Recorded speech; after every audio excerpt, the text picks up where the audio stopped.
When I woke up that morning, my phone glowed like a lighthouse on the nightstand. A single notification pulsing through the dark. One text, just one, is greater than asterisk asterisk. Michael, asterisk asterisk asterisk. I'm done, Emily. Don't call me. The money's mine. Asterisk. At first, I thought it was one of his vicious jokes. Michael liked to test boundaries, people, rules, me. But jokes don't empty your bank account. I opened the banking app with hands that weren't mine and watched the balance spin down to zero like water circling a drain. 12 years of marriage, 11 holidays, 2 miscarriages, a house we painted together at midnight, laughing with wine-stained mouths, all translated into numbers and deleted in a minute. I didn't scream. I didn't break anything. What I did was far quieter and infinitely more dangerous. I sat up straight, put my feet on the floor, and reached for my laptop. Someone once told me grief comes in waves. Betrayal is different. It arrives like a blade and then teaches you how to sharpen it. People underestimate the woman who paid the bills. They forget who set the passwords, who called the tax guy, who organized the folders labeled Times, receipts 2019 times, and Times health insurance times, and Times mortgage docs asterisk. Michael was a rainmaker at Grantham and Dole Consulting. Efficiency solutions, 6 figures to move other people's numbers around.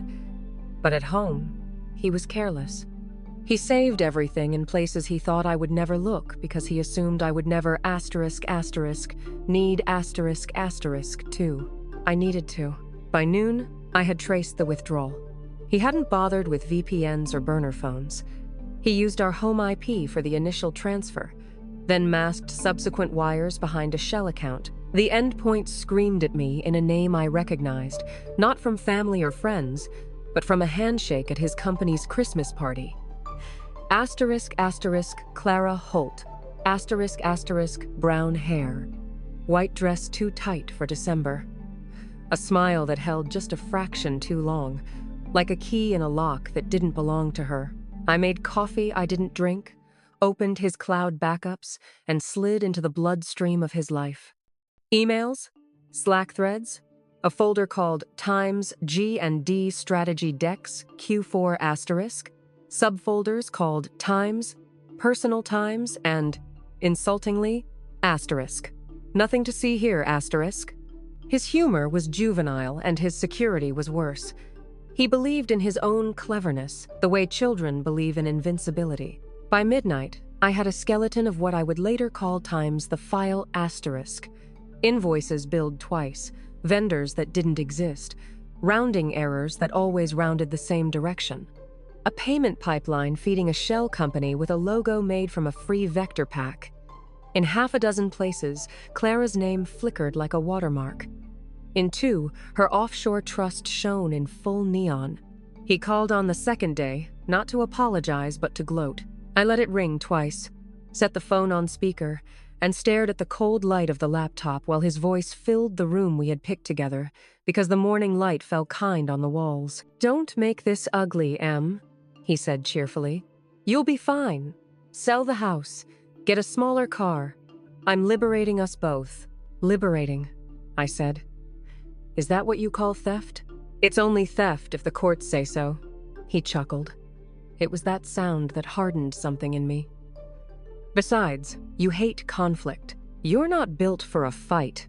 I'm built for numbers," I said, and hung up. After that, I stopped sleeping. The days blurred into a feed of documents and cross-checks. I became patient in a way pain hadn't allowed me to be before. I followed wire trails through intermediaries, mapped directors who only existed on paper, printed screenshots until the printer whined. Between stacks of paper, I paused to stare at the wedding photo on the bookshelf. Me in lace, him in a tux, both of us honest in the brief, naive way only the young are. I put the photo face down. Then I put my hair up and kept going. On the 4th night, my sister Ellie called. "Em, you sound like foil," she said, crunched and crinkly. "Come stay with me." I will, I lied, because I needed her to stop worrying long enough for me to finish. Tomorrow. The printer spat one last page. A memo from Michael to Clara. Is greater than asterisk asterisk M. Asterisk asterisk asterisk. Board review is next Tuesday. After that, it's clean. Flights to Denpasar are booked. You'll love the villa. Asterisk. Is greater than asterisk asterisk. C. Asterisk asterisk asterisk. What if Emily makes noise? Asterisk. Is greater than asterisk asterisk M. Asterisk asterisk asterisk. She won't. She still believes in rules. Asterisk. I smiled. They were right about one thing. I did believe in rules.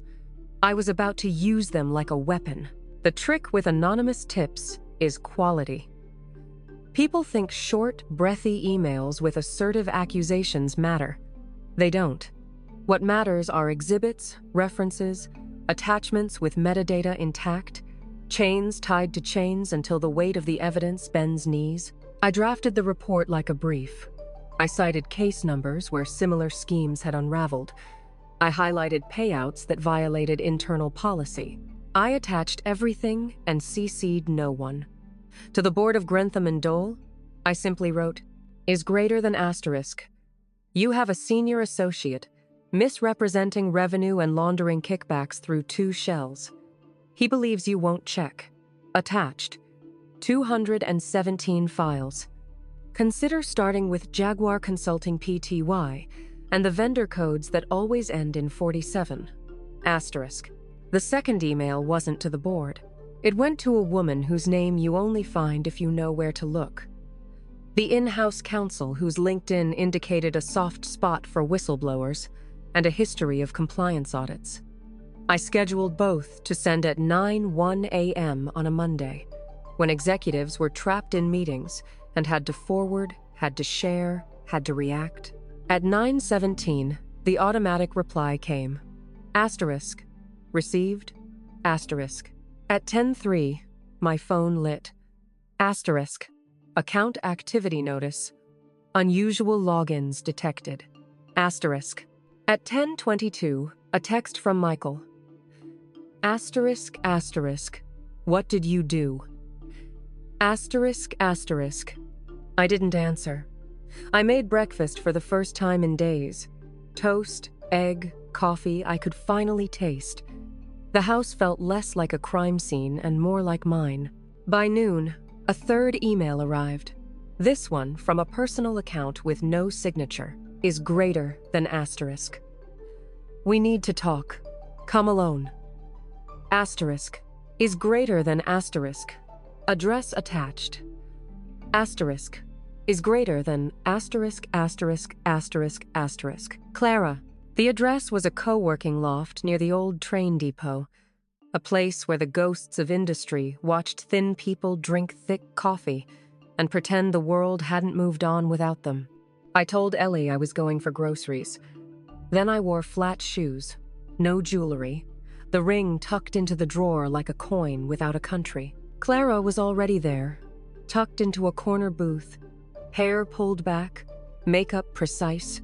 In person, she looked less like a mistress and more like a negotiator. Emily, she said, standing with a smile that tried to disarm and failed. You're prettier than your photos, and you're bolder, I said, sending me an address while my husband fires flares.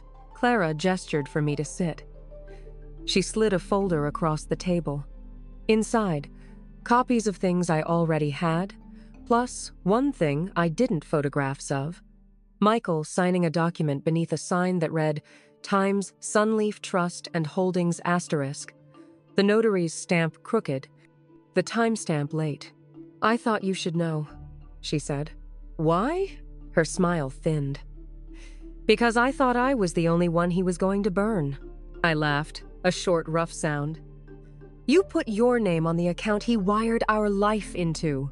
Because he said he'd marry me in Bali, she said calmly, and folded her hands. You don't have to believe me. Just believe this, he's not leaving alone. He's taking a list. What list? She leaned in. Clients he upcharged. People he blackmailed. Names he thinks will buy his silence when he runs out of money. He made a copy, He doesn't trust me. He doesn't trust anyone. Where is it? She hesitated. In a safe deposit box under a different name. I can get you the branch. I can't get you the key. Then why meet me? Because if he burns me, I burn him back, she said, the first true thing she'd said all morning. And because you're the only person mean enough to stop him right now. Mean?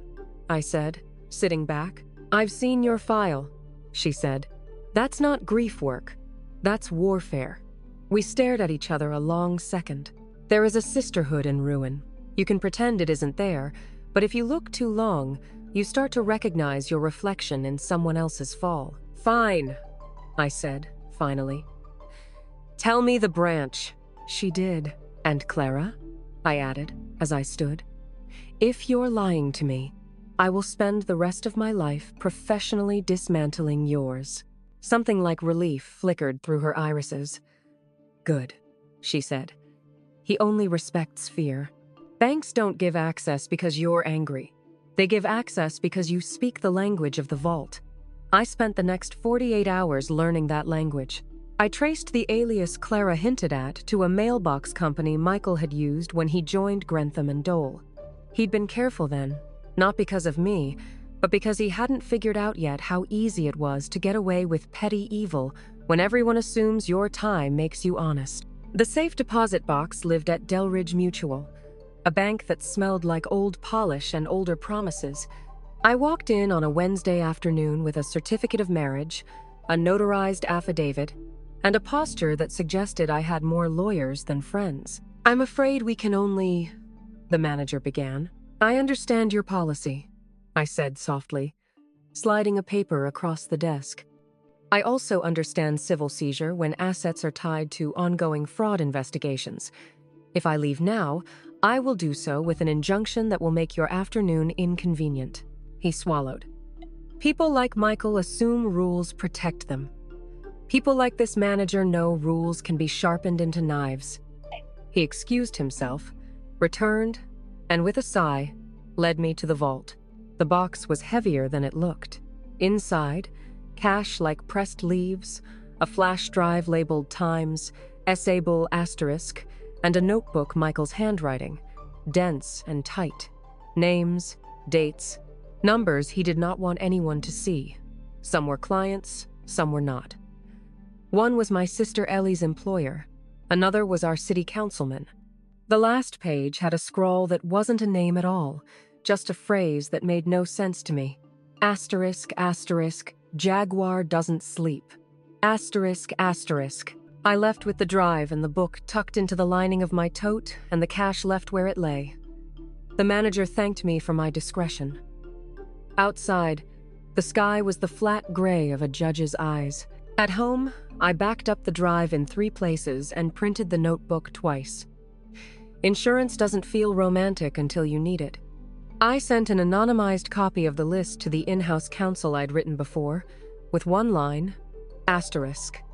Your problem is bigger than you think, asterisk. Then I made tea, stared at the driveway, and wondered if Michael would appear like a ghost, trying to convince a house it still belonged to him. He didn't. He texted instead, is greater than asterisk asterisk. Michael. Asterisk asterisk asterisk. What did you take from the box? Asterisk. Is greater than asterisk asterisk Michael. Asterisk asterisk asterisk. We need to talk. Asterisk. Is greater than asterisk asterisk Michael. Asterisk asterisk asterisk. I'm calling the police. Asterisk. I put the phone face down and let the kettle sing. They arrested him 3 days later. Corporate crimes don't usually move fast, but self-interested boards do. G&D suspended him, pending inquiry. The inquiry found what I wanted it to find. A judge found probable cause. The picture of Michael, in a wrinkled blazer, jaw clenched but eyes panicked, landed in my messages, courtesy of Ellie, who added a single string of fireworks emojis. I didn't respond. Part of me waited for the relief to crash over me like a release. It didn't. I'm not sure relief exists when the person you're escaping is a man you once loved. His first call from county wasn't to me.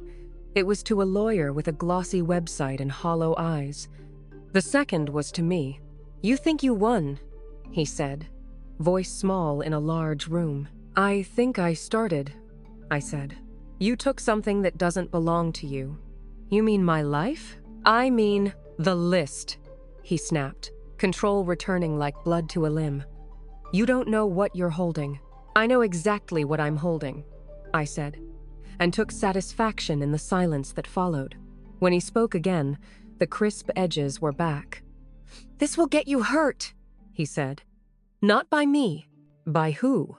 I asked, but the line clicked dead. I slept for the first time in a week, heavy and dreamless.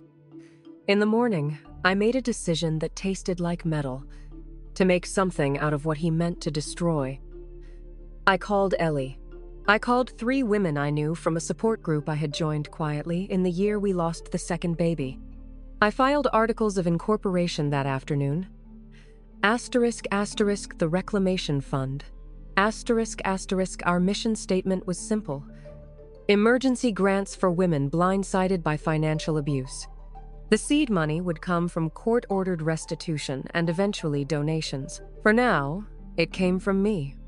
The consulting stash I'd hidden even while trusting him, because I had learned from my mother that love is a risk and a budget is a parachute.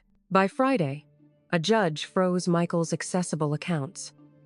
By Monday, the villa in Bali disappeared from the rental site with a "no longer available." Clara sent me a single sun emoji. I didn't answer. I wasn't ready to call her an ally, and I wasn't ready to call her anything else. The first threat arrived as a note under my door. "Is greater than **. Return what isn't yours." **. No signature, no flourish, just block letters cut from a printer. I checked the cameras. The feed blinked like a nervous eye, and then blacked out. Someone with skill had gloved hands around the edges of my life. I reported it, documented it, locked the windows twice. The second threat arrived as a voice. "Mrs. Carr," a man said one morning as I walked to my car. Clean-cut, black sedan, a face that would be impossible to describe to a sketch artist. "We'd like to ensure your cooperation." "Who's we?" I asked. He didn't answer directly. "There are items in your possession that would be safer with professionals." "I have a lawyer," I said. "This is extra legal," he said politely, which is the ugliest kind of polite there is. "You're holding the map to a graveyard. Some of the dead are not ready to be exhumed." "I'm not afraid of ghosts," I said. "You should be afraid of gardeners," he replied, almost smiling, and got back into his car without looking over his shoulder. The sedan slid away like it belonged to the street more than the street belonged to it. I told Ellie I'd come stay with her. This time, I meant it. I packed a bag, the ring in the drawer, the notebook in my tote. On my way out, I paused at the wedding photo still face down on the shelf. I thought about flipping it over. I didn't. At Ellie's, we ate pizza on the floor and watched a terrible reality show until midnight. I laughed so hard I cried.